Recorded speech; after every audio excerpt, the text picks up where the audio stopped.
राष्ट्रीय संगठन महामंत्री बीएल संतोष जी, हमारे राष्ट्रीय सह संगठन मंत्री आदरणीय शिव प्रकाश जी, राष्ट्रीय महामंत्री दुष्यंत गौतम जी, विनोद तावड़े जी, हमारे राधा मोहन दास अग्रवाल जी जो संसद में मेरे साथी भी हैं, और हमारे मीडिया सेल के को कन्वीनर और हमारे साथी एमएलसी संजय मयूख जी, और यहाँ दिल्ली के सभी क्षेत्रों से आए हुए हमारे सभी प्रबुद्ध नागरिक बंधु, हमारे विधायकगण, हमारे सांसदगण, हमारे पूर्व सांसदगण और हमारे वरिष्ठ सभी पदाधिकारी।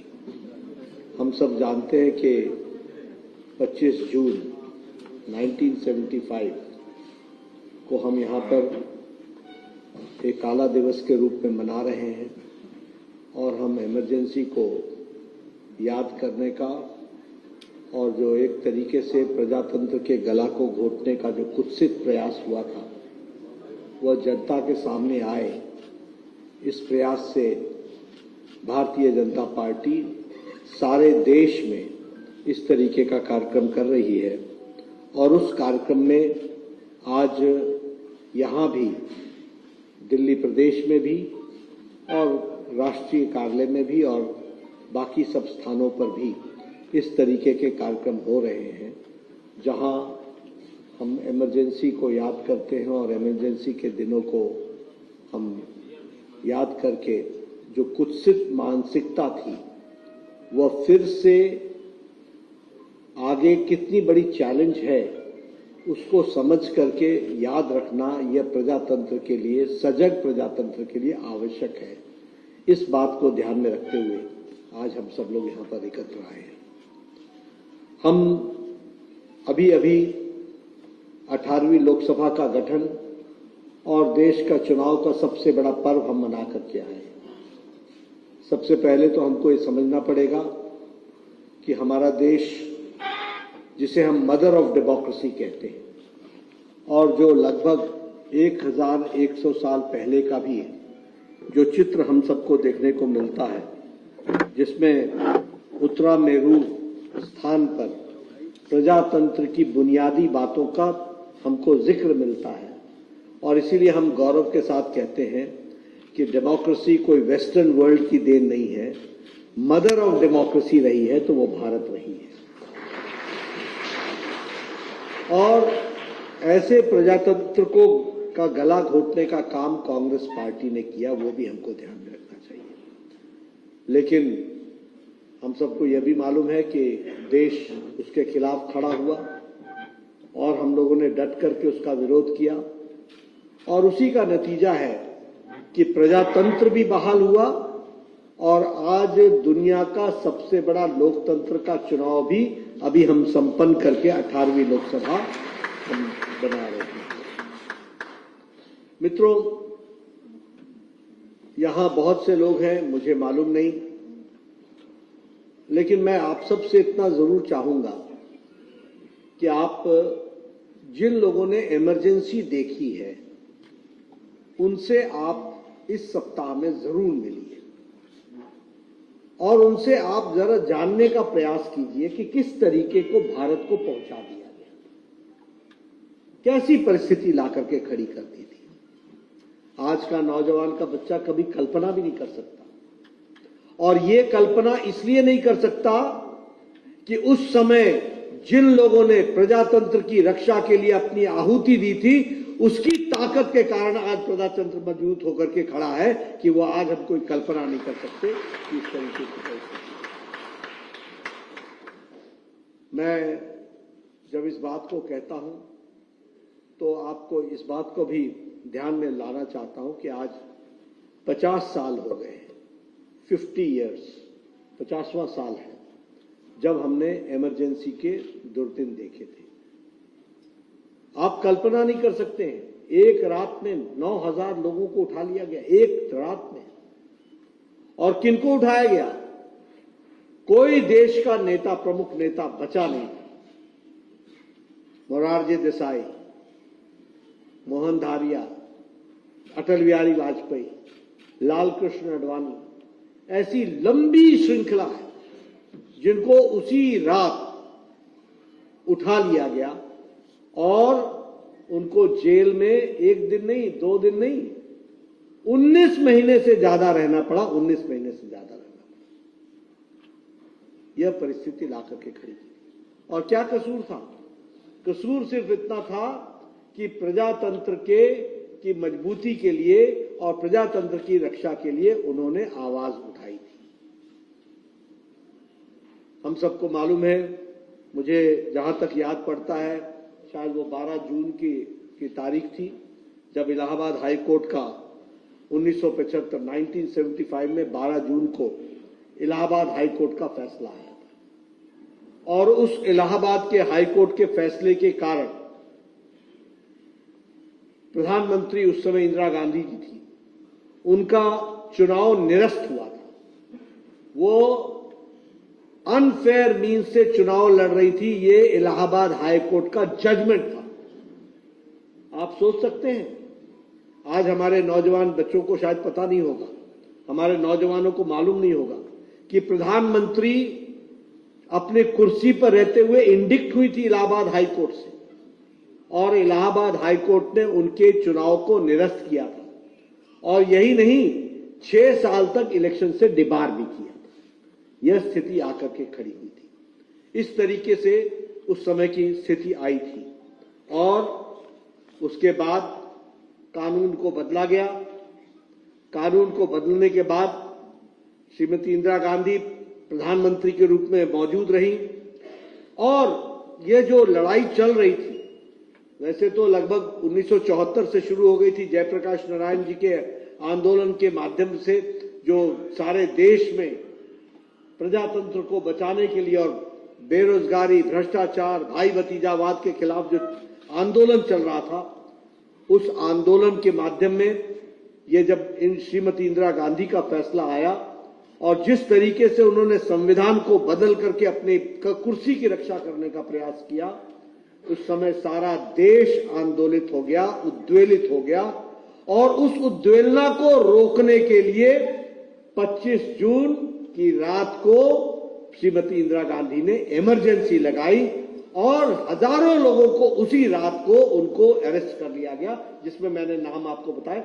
देश का कोई प्रमुख नेता नहीं था जो बचा हो, कोई प्रमुख नेता नहीं था। यानी अगर आप 1977 के लोकसभा के प्रत्याशियों की सूची उठाएंगे तो उस सूची में जो भी एमपी बना, वो कोई ऐसा मेंबर पार्लियामेंट नहीं था जिसने 18 महीने 19 महीने जेल में नहीं काटे हो। इस तरीके की परिस्थिति थी। और मैं एक बात और आपको बताना चाहूंगा, और इसीलिए हम कहते हैं कि जब रक्षा करने की बात की जाती है देश के, तो हमारे स्वयंसेवक, हमारे राष्ट्रीय स्वयंसेवक संघ के लोगों ने भी उस समय पूरा अपना योगदान किया। लगभग 1,40,000 लोग, आप आंकड़े पर ध्यान दीजिएगा, 1,40,000 लोग MISA, maintenance of internal security act और defence of Indian rule DIR के तहत गिरफ्तार हुए थे। 1,40,000। और आपको जानकर के ये भी गौरवान्वित महसूस होगा कि उसमें से लगभग 75,000 से 80,000 लोग वो हमारी विचारधारा के थे। राष्ट्रीय स्वयंसेवक संघ, भारतीय जनता पार्टी, उस समय भारतीय जनसंघ होता था, उसके लोग। ऐसे लाखों परिवार हैं जिन्होंने अपना सर्वस्व लगा करके उस समय देश की रक्षा के लिए आए थे। और मैं एक बात और बता दूं, क्योंकि उस समय मैं इंटरमीडिएट के फर्स्ट ईयर का विद्यार्थी था, मैट्रिकुलेशन पास करके हटा था 74-75 में, और मुझे कॉलेज में एडमिशन मिला था। मैं आपको बताना चाहता हूं कि इस तरीके का वातावरण बना दिया गया था, जिस वातावरण में घर के अंदर भी उन्मुखता से बात नहीं कर सकते थे। यह परिस्थिति लाकर के खड़ी कर दी थी।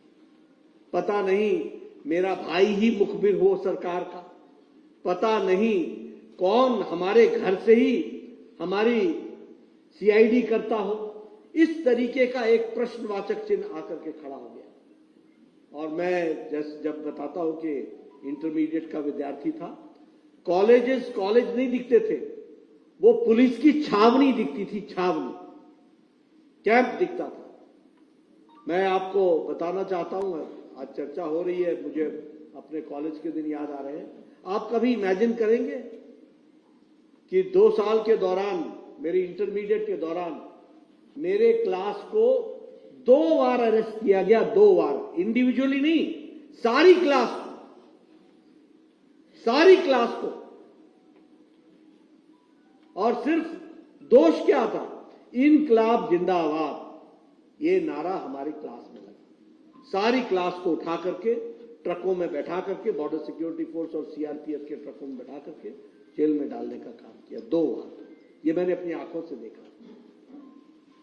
हमें एक बार नहीं, अनेकों बार कॉलेज के प्लेग्राउंड से उठा करके, और हमें ही नहीं, सारी क्रिकेट की टीम को, सारी फुटबॉल की टीम को, सबको उठा करके हमारे शहर से 20 किलोमीटर दूर जाकर के किसी अनजान जगह पर छोड़ने का काम, ये हमारे कॉलेज के बच्चों के साथ हो रहा था, जिनका जो सिर्फ अपने जोश में, नौजवानी में इनकलाब जिंदाबाद का नारा लगाते थे, जयप्रकाश नारायण जिंदाबाद का नारा लगाते थे, इस पर इस तरीके की परिस्थिति लाकर के खड़ी की थी। और जैसा मैंने कहा कि 1,40,000 लोग, और उसमें से ज्यादातर लोग हमारी विचारधारा के थे, जिनको अरेस्ट किया गया, लेकिन एक भी नहीं टूटा, एक भी नहीं टूटा। हर दिन सत्याग्रह हो रहे थे, हर दिन सत्याग्रह हो रहे थे। और आप सबको मालूम है कि इस इमरजेंसी को हम लोगों ने पूरे 19 महीने झेला, और उसके बाद फिर चुनाव हुआ, और चुनाव के, और उसमें एक बात और ध्यान में रखनी चाहिए, मीडिया पर प्रतिबंध लगा, सेंसर्ड मीडिया, कुछ नहीं आता था। हमें याद है, हम कॉलेज के दिनों में जो पर्चियां छपती थी, वो रात को हॉस्टल में डिस्ट्रीब्यूट करते थे, बताते थे कि देश की स्थिति क्या है, कहां क्या चल रहा है, किस तरीके से जुर्म ढाए जा रहे हैं, और किस तरीके से चीजों को रोका जा रहा है, प्रजातांत्रिक लोगों को रोका जा रहा है। ये उस समय नारा लगा था, India is Indira, Indira is India. ये इनकी सोच हो गई थी, ये प्रजातंत्र का गला घोटने वाले लोग। अब ये बात अलग है, अलहदी है कि राहुल गांधी जी ने इतिहास कम पढ़ा है, इसलिए उनको इतिहास की जानकारी कम है। वैसे भी पढ़ने लिखने का शौक शायद कम है, मालूम नहीं डिग्री कितनी आई है, लेकिन इतिहास कम पढ़ा है, उनको जानकारियां नहीं है किस तरीके से उस समय प्रजातंत्र के गले को घोटने के लिए जो प्रयास हुआ था, और किस तरीके के उस समय डायलॉग हुए थे, किस तरीके के उस समय शब्द बोले गए थे। और हम सबको मालूम है कि फिर 1977 में, उसके बाद जिस तरीके से आंतरिक लोकतंत्र बहाल हुआ और तानाशाही वाली सरकार गई, ये सब हम लोगों के सामने, आंखों के सामने है। और फिर जनता पार्टी की सरकार आई। मैं यहां यह भी बताना चाहता हूं कि कांग्रेस के सोच में, उनके कार्यशैली में, उसमें प्रजातंत्र की कोई गुंजाइश ही नहीं है, कोई गुंजाइश नहीं। आप कांग्रेस का इतिहास उठा करके देखिए, क्या यह सच्चाई नहीं है कि सुभाष चंद्र बोस एक इलेक्टेड प्रेसिडेंट थे, जिनको प्रेसिडेंट रहने के बावजूद उनको हटना पड़ा और इस्तीफा देना पड़ा? क्या यह सच्चाई नहीं कि सरदार पटेल, जो सबसे पॉपुलर लीडर थे, वो प्रधानमंत्री नहीं बन सके? क्या यह सच्चाई नहीं है कि बाबा साहब अंबेडकर, जो संविधान के निर्माता, ड्राफ्टिंग कमेटी के चेयरमैन, जिनकी हम दुहाई देते हैं, जिनके कारण संविधान बना, उसके खिलाफ कांग्रेस पार्टी ने नहीं, एक बार नहीं, जब भी वो चुनाव लड़े, उनके खिलाफ कैंडिडेट खड़ा किया गया? और क्या भी यह सच्चाई नहीं है कि वो कैबिनेट के सदस्य रहते हुए उनको इस्तीफा देना पड़ा?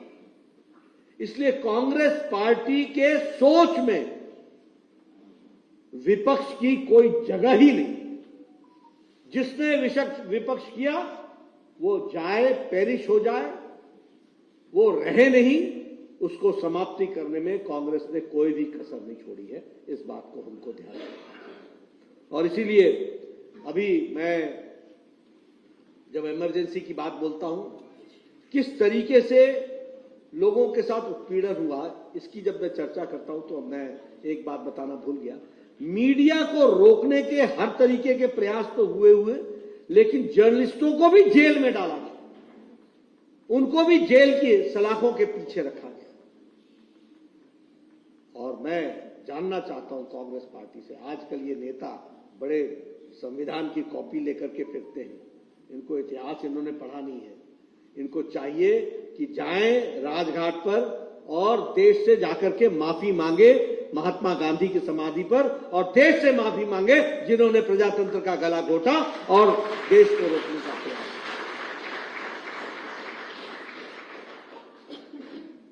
किस तरीके की वातावरण को ला करके इन्होंने खड़ा किया, ये सब हम सबके ध्यान में है।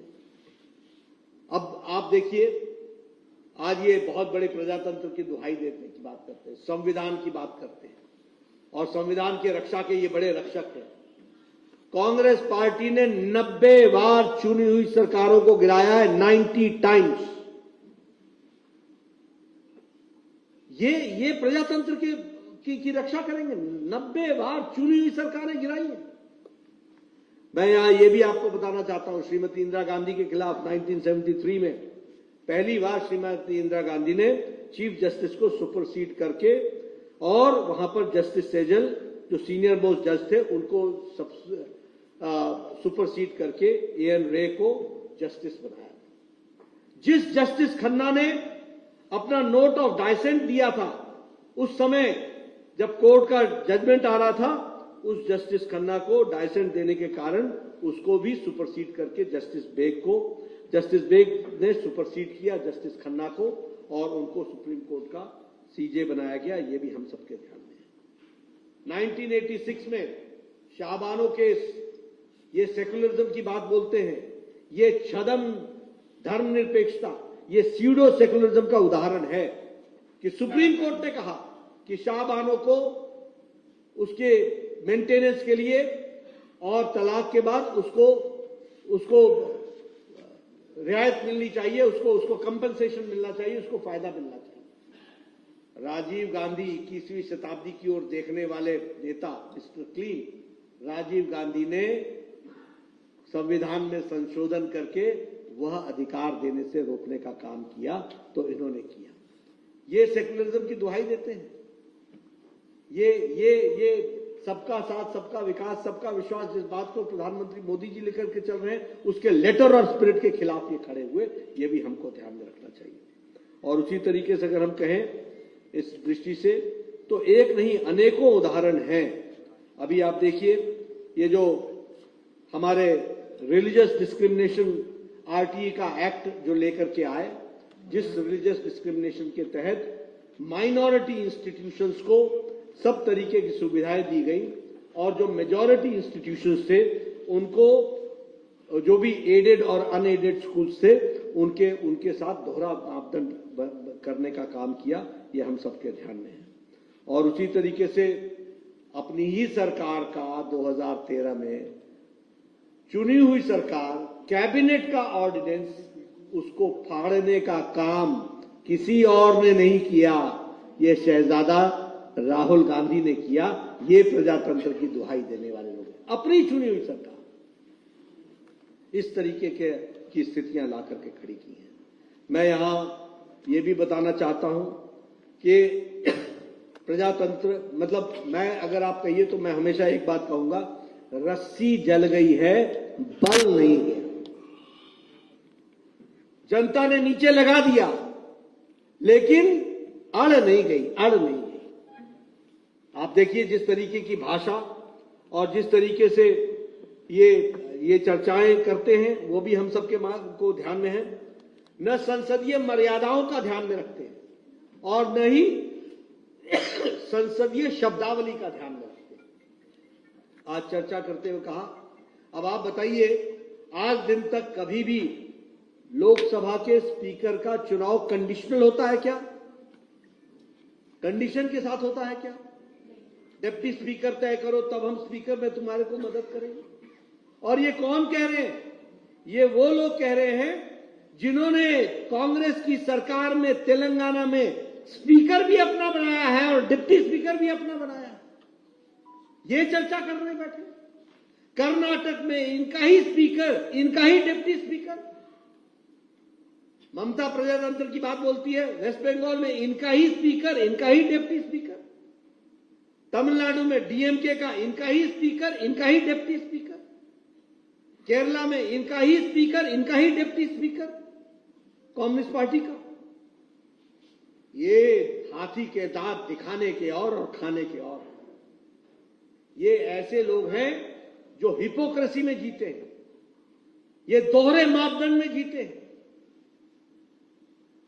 और इस तरीके की आपको इनकी मानसिकता के बारे में ध्यान में तो आया ही हो। जब आज हम इमरजेंसी को याद कर रहे हैं, काला दिन को, तो याद रखना इनके मन में यही विचार है और वो एक ही विचार है, मेरी मानो नहीं तो हम तुम्हारे साथ जो व्यवहार करेंगे वो अभी आप सबके सामने है।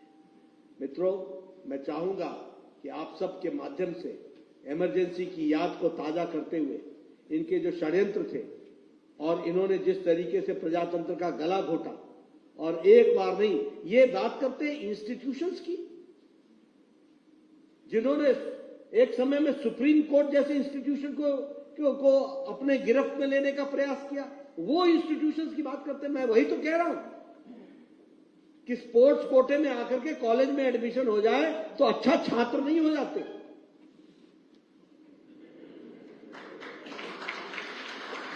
छात्र होने के लिए पढ़ना पड़ता है और पढ़ने के लिए मेहनत करनी पड़ती है और इतिहास जानने के लिए तो बहुत कुछ जानना पड़ता है। ये सिल्वर स्पून से पैदा हुए लोग ये क्या जाने प्रजातंत्र की दुहाई देने वाले। इसलिए मित्रों, ये हमारी जिम्मेवारी है कि हम प्रजातंत्र की रक्षा करेंगे। आप बताइए, प्रधानमंत्री मोदी जी के नेतृत्व में 10 साल सरकार चली है, सिवाय जम्मू कश्मीर को, और उसमें भी प्रधानमंत्री मोदी जी ने पार्लियामेंट में कहा था, गृह मंत्री जी ने कहा था कि वहां पर फिर से रिस्टोर होगा और डेमोक्रेसी में वहां पर चुनाव होगा। और अभी भी श्रीनगर में बोल करके आए। कोई राष्ट्रपति शासन लगा है क्या? कहीं लगा है क्या? ये प्रजातंत्र के मूल्यों के लिए जीना पड़ता है। हमें मालूम है कि बिहार में लालू सरकार ने क्या क्या उपद्रव किए। हमें मालूम है कि वेस्ट बंगाल में आज किस तरीके से प्रजातंत्र का गला घोटा जा रहा है, किस तरीके से बांग्लादेशी घुसपैठियों को पनाह दी जा रही है। हमें मालूम है कि किस तरीके से वहां के प्रजातंत्र को हर तरीके से नुकसान पहुंचाने की कोशिश की जा रही है। लेकिन हम वो लोगों में से हैं जो प्रजातंत्र की लड़ाई प्रजातंत्र की ताकत से लड़ते हैं। इस बात को भी हमको ध्यान रखना है। लेकिन ये वो लोग हैं जो हर तरीके से षड्यंत्र करके प्रजातंत्र को कुत्सित करने का, गला घोटने का काम करते हैं। और इसीलिए हम ये चाहेंगे कि आप इन सारी बातों को जनता के बीच में ले जाएं। हमारे एक सप्ताह ये कार्यक्रम चलने वाला है, जिसमें हम जन जन तक इनकी काली करतूतें, इनके गैर प्रजातांत्रिक मंसूबे, इनके गैर प्रजातांत्रिक तरीके से किए गए कार्यों को जनता के सामने रखेंगे और इनका जो असली चेहरा है उसको हम सामने उजागर करेंगे। और ये जो मुखौटा लेकर के घूम रहे हैं प्रजातंत्र का, और ये जो संविधान के रक्षक बनकर के घूम रहे हैं, जिन्होंने कि संविधान की एक बार नहीं अनेकों बार अनदेखी भी की है और निरादर भी किया है, इसको जनता के सामने ले जाएंगे। ये हम आपके सामने बताना चाहते हैं। आप सब लोगों ने मेरी बात को बहुत गौर से सुना है, इसके लिए आप सबका बहुत बहुत धन्यवाद। आगे ये कार्यक्रम चलेंगे। इन्हीं शब्दों के साथ धन्यवाद।